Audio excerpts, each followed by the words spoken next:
Hello and welcome to the Sensual Being podcast with myself, your host, Jolene Whiting.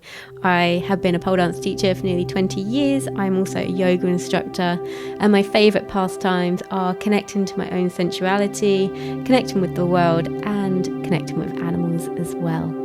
In this podcast, you'll find new and inventive ways of how you see yourself, connecting yourself with others, and also how you see and view the world around you.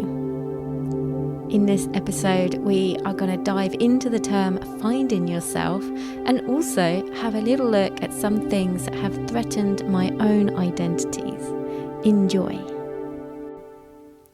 Okay, let's do this. So, how many of you have heard of the term finding yourself?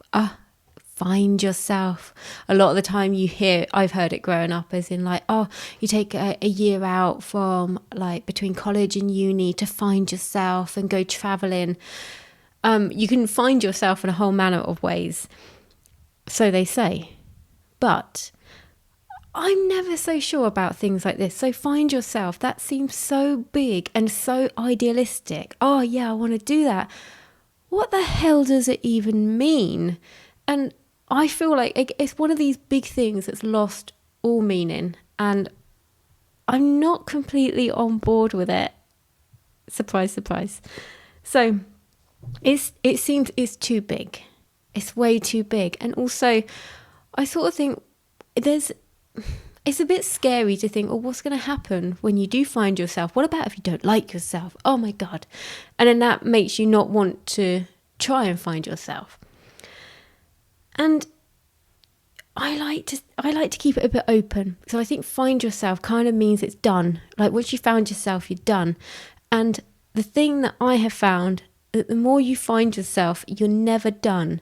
And I think that can increase a lot of anxiety because you think, well, I have done a lot of exploring of myself and I feel like this and I feel like that.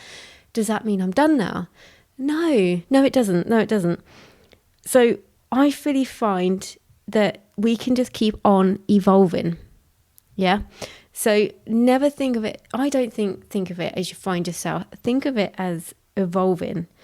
So think about if the people who think that they've got nothing to learn about something, that seems very boring to me. And you can never stop learning. You really can't. And that is the beauty of life.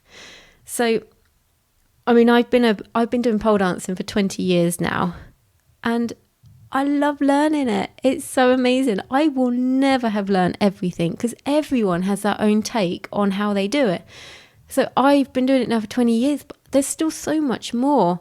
And it's a bit like, I feel like you can go to like college and uni and do courses and feel like, oh, right, I'm done. I know stuff. No, that's your baseline stuff. Everything else is so much more experience in life. There's so much more. It doesn't matter what you do. You can apply this to anything. So take the word pole away and put another word there. Whatever it is, whatever your passion is right now, there's always so much more to learn. But it's okay if at some point in your life in the next year, 10 years, 20 years, 30 years, that you decide, I want to do something else. Because I think it's so nice to be able to have different lives within the same life. Yeah. And I have recently been struggling with this quite a lot because big part of my identity is being a pole dancing teacher, and that's phenomenal and great. And people would be like, yeah, but why don't you want to do it as much anymore? It's amazing. I'm like, yeah, I used to do it 5 nights a week. Trust me, I know it's amazing. I would never have given myself to something 5 evenings a week, Monday to Friday, for years if I didn't think it was amazing. But sometimes you just want something else. You want something different. You want a bit more variety in your life. And so what I've done is, one thing is doing this podcast. Oh my God, this is scary. Really, really scary. The amount of little meltdowns I've had. This is scary. This is putting myself out in a new way. So I used to do things at Purity, my pole school, called Purify, and they were like little seminars of like me talking about stuff, kind of the sort of stuff that's on this podcast, but for like a couple of hours. And we used to do some mindful meditations and exercises and things. But this is going out to many. The most I had on that was 7, I think it was, in one go. And that was a lot. For me to stand there and talk to people was a big deal. Same as doing this and talking to you is a big deal. Yeah. So I have been really pushing myself to do this because I've known I've wanted to do it for so long. Another thing I'm doing at the moment is I'm currently going through training to be a dog behaviourist. Now, anyone who knows me quite well would know that I actually started this over 10 years ago, but I just wasn't quite ready to push forward with it. I wanted to do more pole. So I'm coming back round to it now. But I am having to break away from my old identity to break into something new. And it is scary, it is challenging, but it is so exciting. But the worry is that it's a bit like I've gone into teaching yoga recently. That's a new thing for me. I got qualified last year, and that's a new thing for me. So to go in to teaching yoga, to only having a handful of people compared to having full classes for pole, feels suddenly scary. It feels like I should be going into a full class of teaching yoga, but that is just not the case.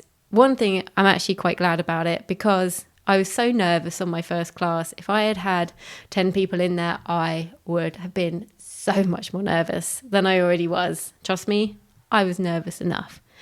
But it's such a weird thing to go from being in something successful, like the pole school that's been running for like 16 years, to then go into something that was new. It wasn't unsuccessful at the start, because how can something be unsuccessful if it's not even tried? And also, depends how you measure your values on success. That's another topic. But anyway, it wasn't a failure or anything like that I didn't have a full class. But I couldn't help but feel like it kind of was, but it wasn't. But I felt like it was.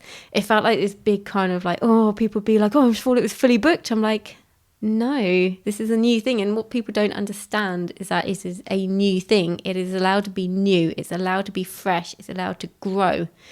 And I like the fact that it is growing with me. It's not growing too far ahead of me. But these sort of things, they threaten our identity. Now, I read something by Mark Manson, and he says, the more something threatens your identity, the more you will avoid it. I'm sorry, but how true is that? So I've put off doing this podcast for years because it threatens my identity. It's not only myself going out there and being known as something different, and, people don't like change, so they kind of ask me, is it because, I've had a few people ask me this, right? They said, is it because that, you're getting older now, so you can't do as much pole? And I'm like, mate, I know people who are like in their 60s and run a pole school, let alone who is coming and taking their classes. There is no upper age limit. The upper age limit is in your head. It's not in your body. It's in your head. It doesn't exist. It's not real. So I've been up against that, and that's very challenging. And I'm someone who kind of feels like age is an illusion. I don't believe in it. It's a bit like as soon as people come into the pole class and put on their shoes or put on their pole shorts or whatever and then get on the pole, we are all one. We are all the same. The fact that you have different ages, different abilities, different body shapes, doesn't matter. Even like people's ability, if they've been coming for years or they've just started, as soon as you come in and start dancing, you're a pole dancer. That's who you are in the studio. Age doesn't mean anything. So I've been having to battle with all of this as well.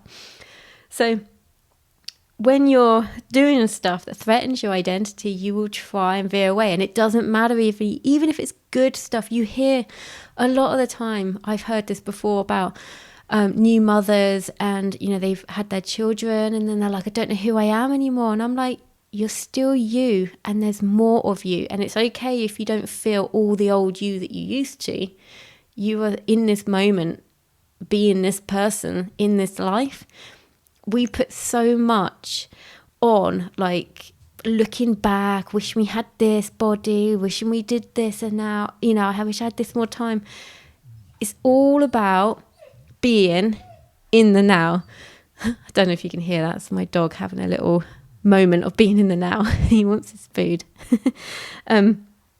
So when you're looking at things like finding yourself, you need to take all of these things into consideration. For a start, maybe reframe what you're trying to say, because finding yourself is so big, and also it seems to put a limit on once you've found your so-called self, to think you're done. Never be done. Never be done with exploring yourself and exploring life. There is so much here for all of us. So much. And there's always so much more in you. So never, ever stop looking at who you are in this moment at this time. Thank you so much for listening. Remember to lead with your heart and to live with intention. Thank you so much for tuning in today. If you enjoyed this episode, please do share it with your friends and on social media. If you have the time to rate or review this podcast, I'd be ever so grateful. If you'd like to follow me on Instagram, you can find me at Jolene Sensual Being. The links to my YouTube and to sign up to my mailing list will be in the show notes as well. I look forward to speaking with you again very soon.